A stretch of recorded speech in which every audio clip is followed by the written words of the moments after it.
faithless orcs around. No wonder Saruman made us better. Yeah. Not the men care. Chasing us away from every village. Next goblin I see is getting his brains smashed.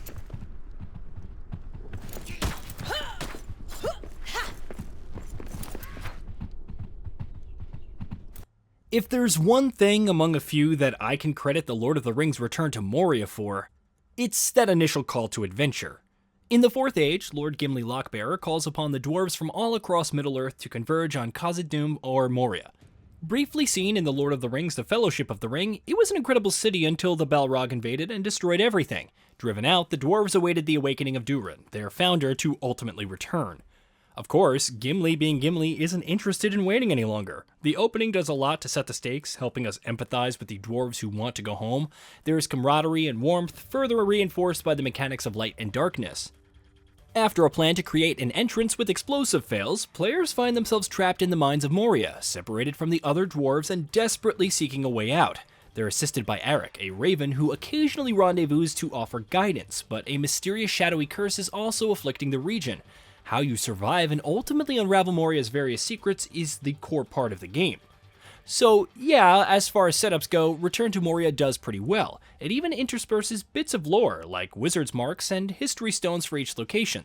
Unfortunately, as much as it may be in keeping with the tone of Tolkien's work, it fumbles significantly in the gameplay department. Return to Moria is akin to titles like Valheim, or if you want to go further back, Terraria. You scavenge materials like metal fragments, clothing scraps, stones, and more to fashion torches, pickaxes, and axes, creating platforms to get to higher places or traverse dangerous chasms. They're also used for earths, starting with the simple camp earth for cooking basic meals and setting up a bedroll to stone earth, which provides more space to set up furnaces, forges, and various other features like a map stone, gem cutter, and repair station. Upon discovering minerals like iron, copper, and tin, you refine them into ingots to craft armor and weapons. Steel is refined with iron, and higher tiers of tools are required for mining tougher minerals like silver, and even progressing forward as you fashion an arsenal to battle the various goblins, orcs, wolves, and other nasties infesting Moria. Of course, gathering other resources like Elvenwood will unlock new options like a bigger pack with more space, a bow for ranged combat, and a rune table to inscribe your weapons with runes of power that increase damage against certain enemy types, among other things, and so on. I didn't have much use for the pallets over making more chests to store materials, but they provided a nice visual pile of ingots and coal to pick up as needed. This loop of exploration, mining, and crafting does a pretty good job of keeping you occupied, as you fashion better weapons to deal with tougher enemies. Better armor helps in the more treacherous environments, like en route to the Crystal Descent, as you deal with the geysers that can inflict corrosion, which can be sealed with stone.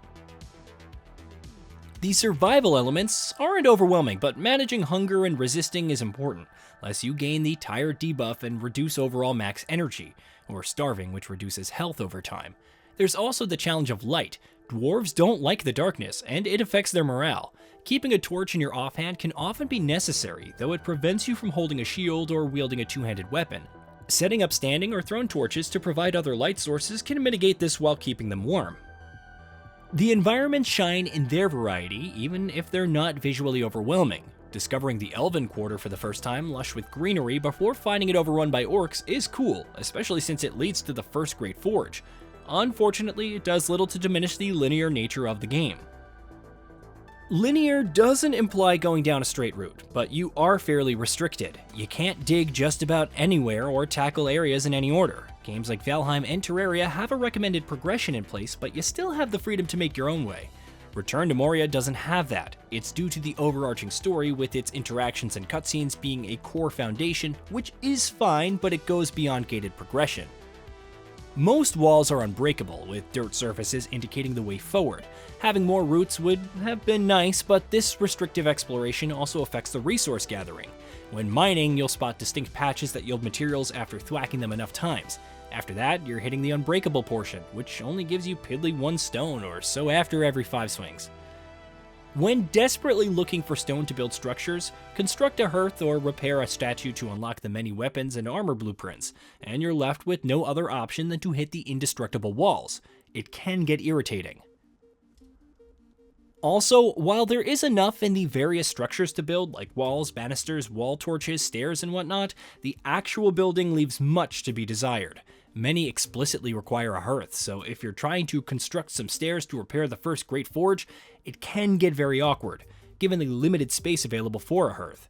Even worse is that it doesn't work properly, never mind other issues with alignment that can arise in other places.